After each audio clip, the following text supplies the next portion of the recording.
كي دايرين؟ لاباس عليكم؟ بخير. كنتمنى تكونوا كلكم بخير وعلى خير ان شاء الله في قناتي وقناتكم مطبخ رشيد. اليوم ان شاء الله غادي نشارك معكم الطريقه ديال الحرشه اللي طلبوا مني البنات هكا على السريع. هنا عندي 4 ديال الزلاف ديال هذا 4 ديال الزلاف ديال السميده، تكون رقيقه ديال الحلوه ماشي ديال الفار.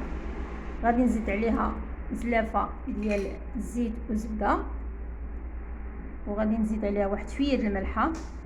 غندير واحد رشويشه ديال الملحه،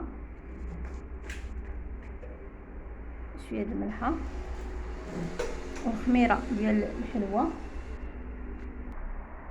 هنا غادي نزيد معلقه 2 معالق ديال الخميره ديال الحلوه،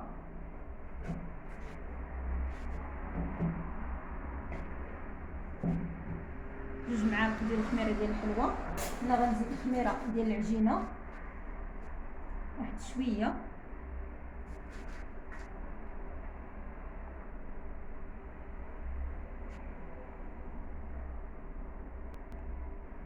هنا غادي نزيد سنيده تقريبا واحد كاس ونص ديال سنيده.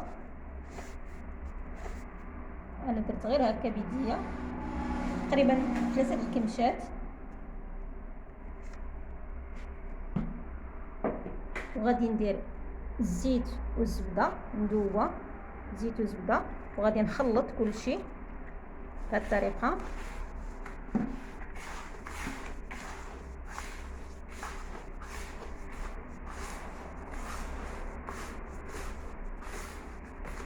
بغيت نشاركها معكم هكا على السريع.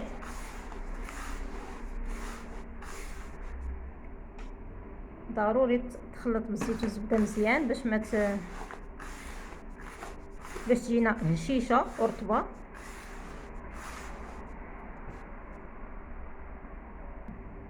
صافي دابا من بعد ما خلطتها مزيان غادي ندير الماء.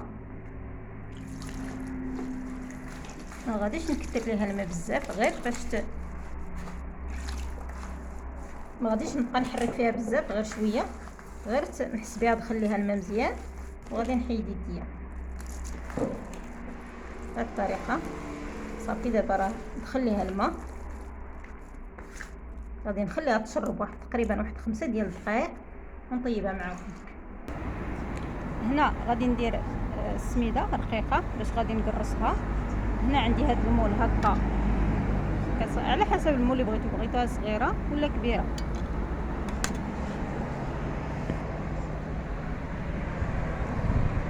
هنا السميده ديالي راه الحرشه ديالي راه شربات. غادي نقادها معكم صغيره بحال هكا. شويه لتحت باش تبان ليهم. من بعد غادي نديرها في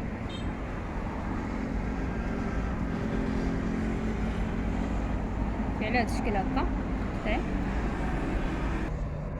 هنا غادي نديرها في هذا المول هكا. كل مقله تكون سخونه على هذا الشكل هكا.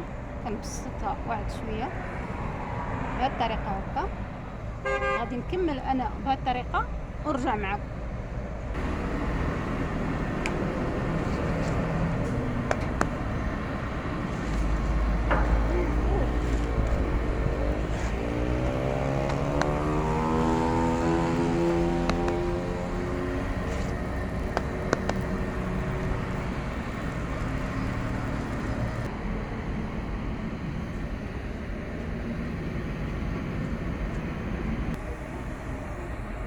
كي كتجي ما شاء الله محمره وطايبه مزيان وما كتهرس ما والو. شوف يلا غادي نكملها بالطياب ونرجع معكم. شفتوا تبارك الله مني طابت كي جات. هاهي كتجي محمره.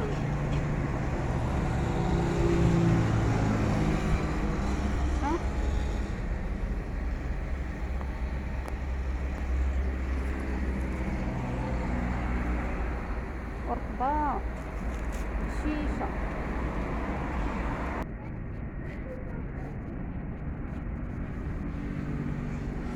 تجي هكا صغيوره.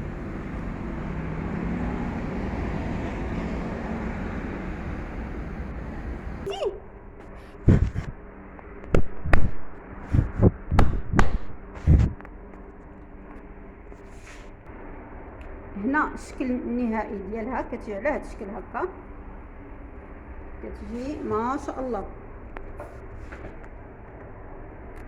شوف اللي بغى يديرها بالحليب يديرها بالحليب، بلاصه الماء يدير الحليب، كتجي زوينه ومشيت بهذه الطريقه راه كتجي هشيشه وزوينه. يلا ما تنساوش لايك.